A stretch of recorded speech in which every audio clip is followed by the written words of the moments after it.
India should have won this test match, and trying to get KL Rahul to his 100 before lunch meant that Rishabh Pant ran himself out. Brilliant fielding by Ben Stokes, obviously, and the fact that he noticed the stutter and went to the other end, because he had a chance of running out KL Rahul as well, and he went to the better end. But then KL Rahul gets his 100, and I don't know if you know this, but you are statistically more likely to be dismissed after your 100 than before your 100. Yeah. Right? So they lost 2 wickets because of KL Rahul. 97 and 104. Yeah, 96 to 99, whatever it is. Anyway, Yeah. it's just, by the way, that holds up. We did the stats for a piece. That holds up for 200s as well. It's exactly the same for 200s, right? Is it? Which is wild. So we know that it's a batting, personality-driven thing. But they should have won this game, and they've lost 2 wickets of 2 set players to get to a milestone that doesn't matter, Robbie. It doesn't matter. It's a made-up number that we have decided means something because we have 8 fingers and 2 thumbs on our hand, and we can count to 10. Right? It doesn't... Joe Root was 99 not out overnight. He came out the next day and he made the... It's so weird. And we do this in cricket all the time. And it's like... But I'm going to ask you as a journalist, Yeah. right? Like KL Rahul said this at the press conference. Did any of y'all ask KL Rahul why he thought or deemed that being important to get his 100 before lunch break? He did talk about it, didn't he? He said he wanted it. He wanted his name. No. He said... No, but I thought he talked reckon about there it. must have been a reason. No, like he said what he said about the run out and the 100 Yeah. and getting the 100 before lunch. But why was that a thought? Like, why was that deeply considered in that sense? Because I think there's a story behind that. I think if someone asked him why, you probably would have gotten to the bottom of this whole thing that we're discussing right now, right, about milestones. I think that, again, this is just observation from having played cricket, and I'm just kind of adding 2 and 2 and hoping it's 4, right, in that sense. So I reckon the thought process would have been, the communication between Pant and Rahul would have been, okay, you know what? I think we need to take the attack on. We both are set here. We both are doing well now. I think if I can get my 100 before lunch, then what we can do is we can take the attack to them immediately after, and then you can bat slower, or you can hold fort, Rishabh, while I'll take the attack on, and let's kind of get these guys out of the game completely. Right? That perhaps was the thought process, which is why perhaps Rishabh kind of seconded his opinion and said, okay, yeah, maybe we can do that. That's a good way to go. A little bit more pressure off me to get my 100 as well, because he was batting on 74.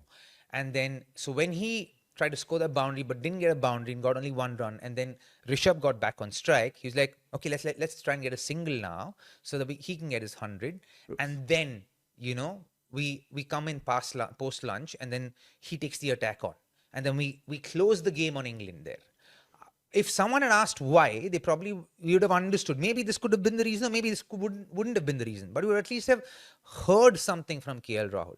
I'm actually annoyed how someone didn't ask the most obvious kind of follow-up question to that.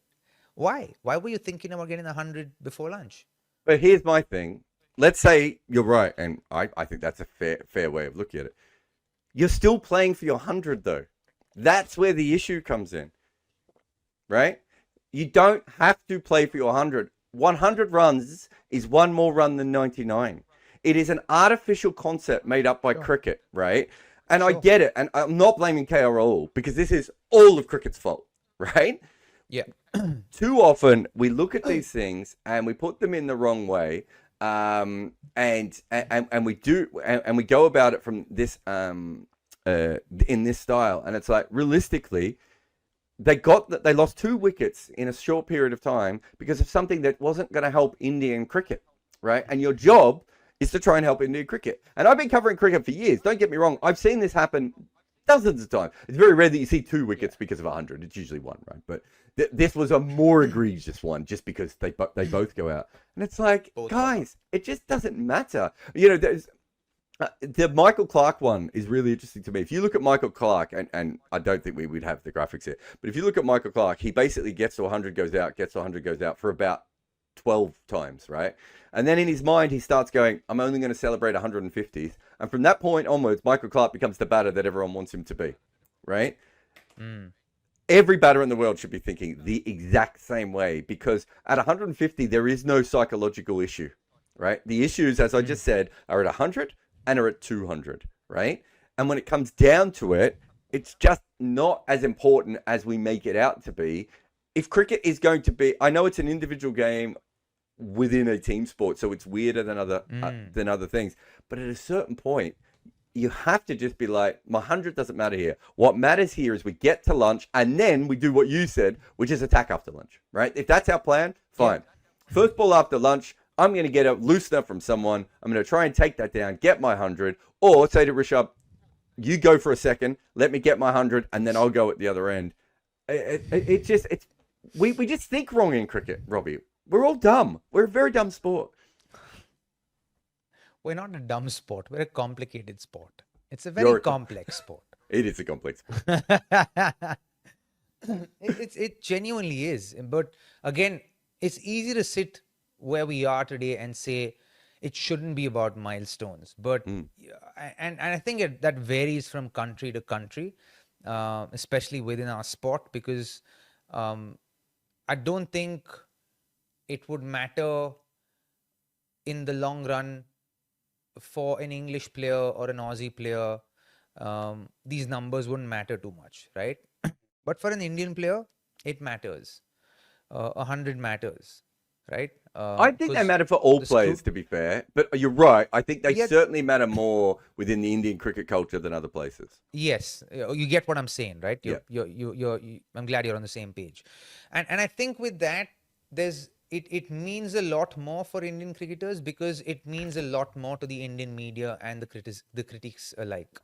Right. And so hundreds and milestones are a big thing, which is why we're seeing micro milestones being celebrated nowadays.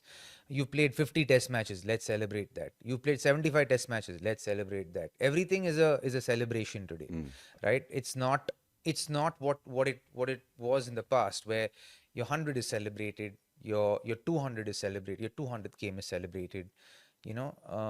Today you're celebrating 100 T20I matches, IPL matches. I'm like, what the heck's going on? 150th IPL game is being celebrated. I'm like, come on, this is a league. Like, yes, it's the biggest league in the world, and it's great that you played 150 games, but you don't have to have micro milestone celebrations, right? But in India, those things matter.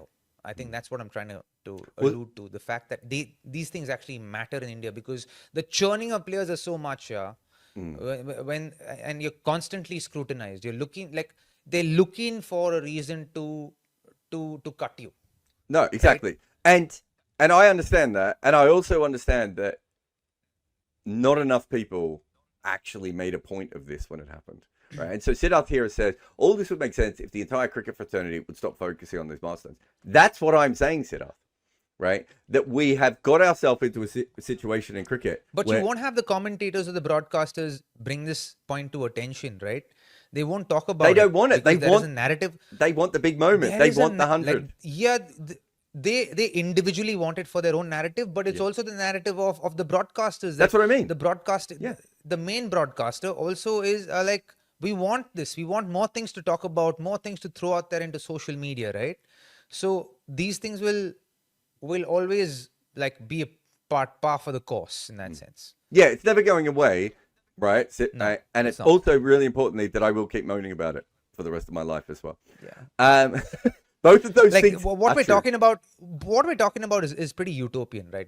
This is something we can look forward. It's not going to happen. Exactly.